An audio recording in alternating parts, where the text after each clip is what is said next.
So I never thought I'd be making a Hearthstone video again, but Hearthstone came out with a new twist game mode a few months ago, and Will convinced Mike and I to start playing it, and lo and behold, there's not many players, so getting to Legend was actually pretty straightforward. Just play a pretty good deck, and Legend in Hearthstone has always kind of been like, if you're a decent enough player and you play enough games, you get there eventually. I did it in the Classic mode, Wild mode, etc., and you know, those took longer, but with this literally took like, if you really played like one day, you just get there very quickly. I believe Twist only has 1% of the game, players, which is unfortunate because I actually think it's a pretty fun mode for especially people who like the old days of Hearthstone. And so this recent twist in November at least was Return to Ungoro. So as you can see, it was pretty much every set up until Ungoro, and it also includes this set called Caverns of Time, which is not. It's something they made for Wild only. It kind of has a lot of cards that I don't really like, kind of higher power level cards that, you know, really were not balanced around this era, and it's kind of annoying. And basically, I played Hunter most of the time. I didn't start using a deck tracker until Plat, and then I just started playing Hunter. I played Hunter from like 5 until, or Plat 10 until Diamond, and then I played mostly Hunter and then some Mech Mage. We were just having fun cooking. I wasn't originally trying to grind, but once we got to rank 5, we just started cooking up random stuff and having fun, and then eventually also played some C'thun Warrior, which I didn't think was great, but luckily we had some good match wins. So I have a lot of stock footage here, but I'm just going to go over the deck list pretty straightforward, since these I thought were actually pretty good given the kind of the meta game we were up against. Rogue, specifically 3 variants, Jade Rogue, Pirate Rogue, and Spell Rogue were the biggest.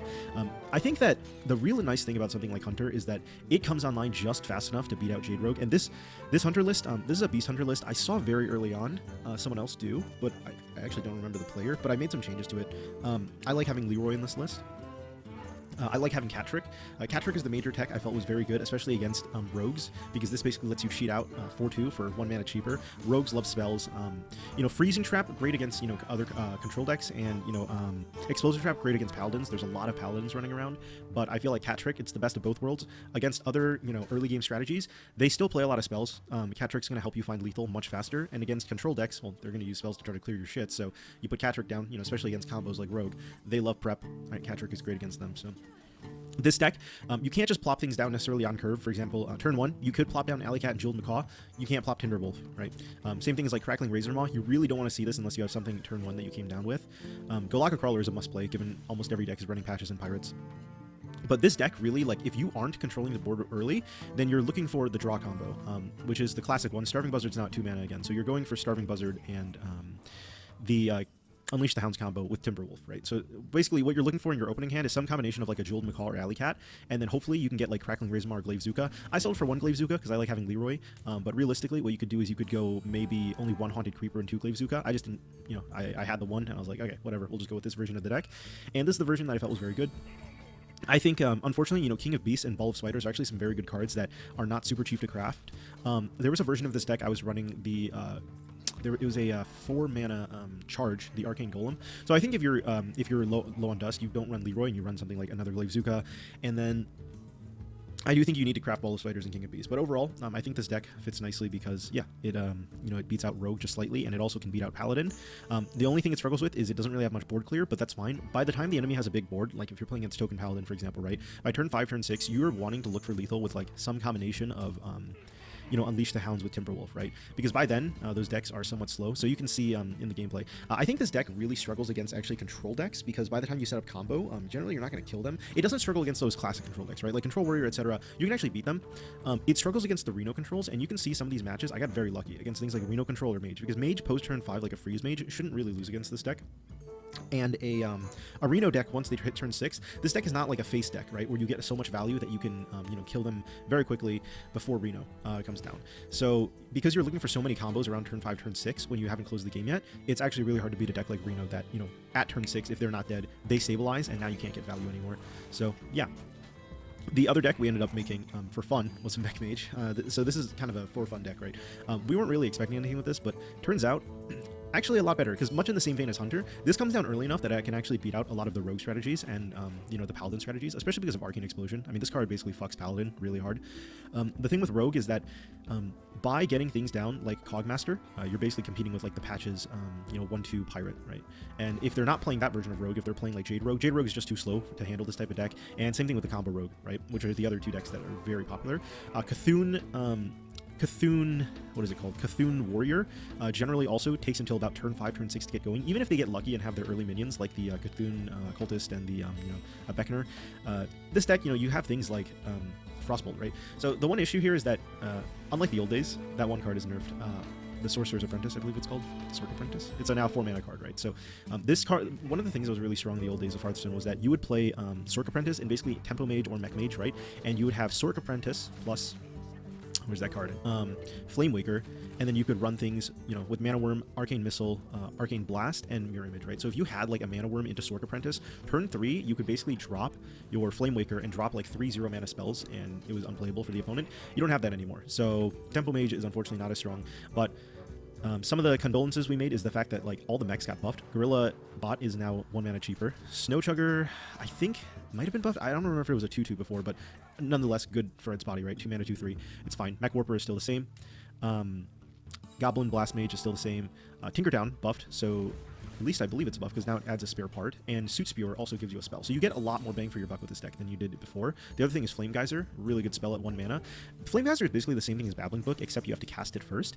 I really like having Babbling Book, but I think because you need to play Clockwork Gnome, it's hard to fit Babbling Book. You don't have to play Clockwork Gnome as a 1-drop, right? If I was going on turn 1, I would rather have, Babbling Book than Clockwork Gnome. The problem is, with a card like Mech Warper, you can cheat out Clockwork Gnome for 0 mana. So then it becomes a question of, okay, do you want Babbling Book or Flame Geyser? And for the fact that a lot of other decks you're competing for board with, it feels better to have Flame Geyser, especially in a tempo-oriented strategy, because you can hit something and then summon a 1/2 rather than a 1/2, and then maybe you get a spell that can do 2 damage, right, for 1 mana. So I didn't think Flame Geyser in this type of deck is the superior card to Babbling Book.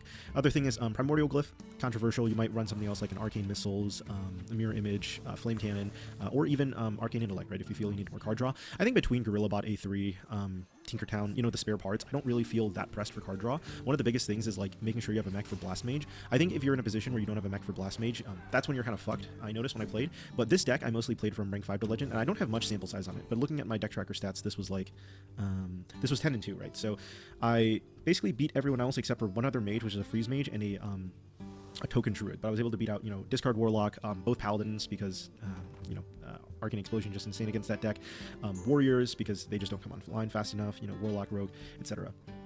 So realistically, I think this deck just loses to shit like Reno. Same thing with like I said with the Hunter, Beast Hunter. I played 40 games of that, right? The deck tracker, 38 wins, 12 losses, 76% win rate. So this was 40% Rogue though, right? So of that 40 games, 40% Rogue. But I think I pretty much beat Rogue every match from what I'm seeing. I lost 1 game to Paladin. I lost 1 game to Rogue. 2 games to Rogue. I lost 2 games to Rogue and 2 to Paladin and some to Shaman. So that was part of the 12 matchups, right, that we lost. So I think definitely the decks, like, I would give this deck a try if you're an old player, because this is actually pretty fun.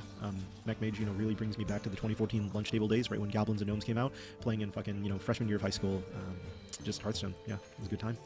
And lastly, C'thun. I think a lot of people are running around with C'thun. You can see in the video, like my push to Legend, the last few matches I played C'thun just because I was kind of bored. I was like, okay, let's play a different deck. I don't know if this is the best list. This is the list that I came with, is that I wanted to greed with Bran and be able to run combos just in case Shield Bearer against like a Spell Rogue or with C'thun just for lethal. And you can actually see, I think like I won 3 matches off Bran C'thun combo because people aren't thinking about tempoing C'thun.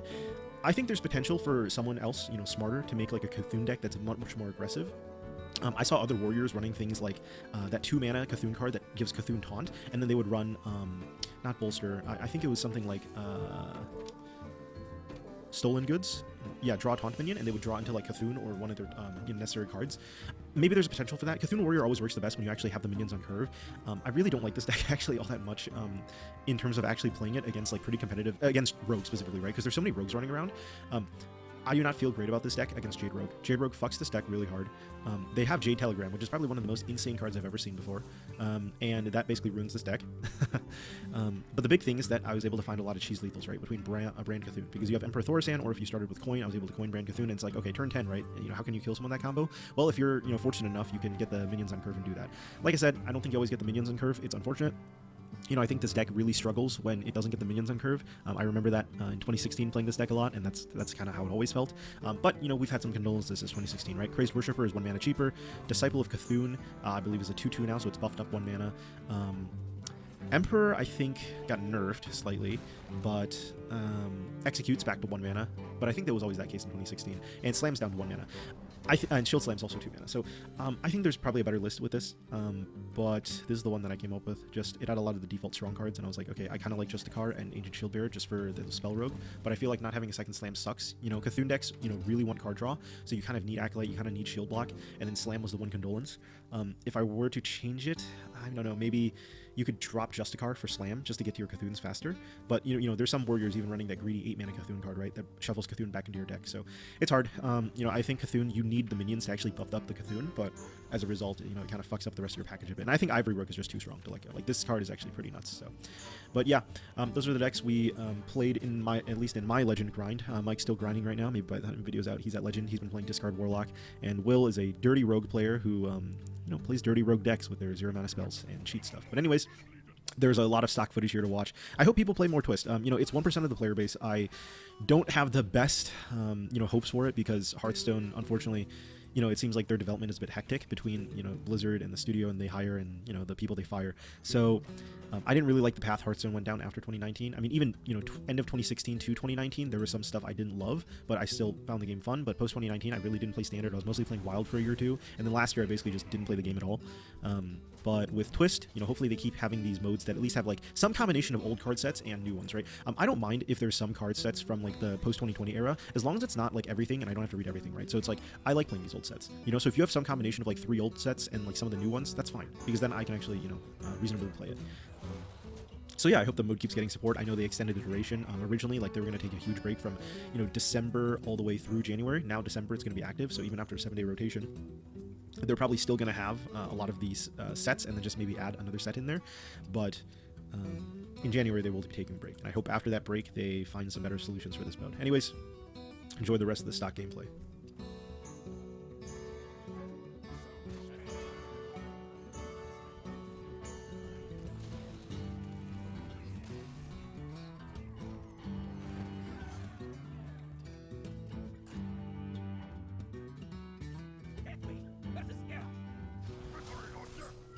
Embrace the chaos.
C'thun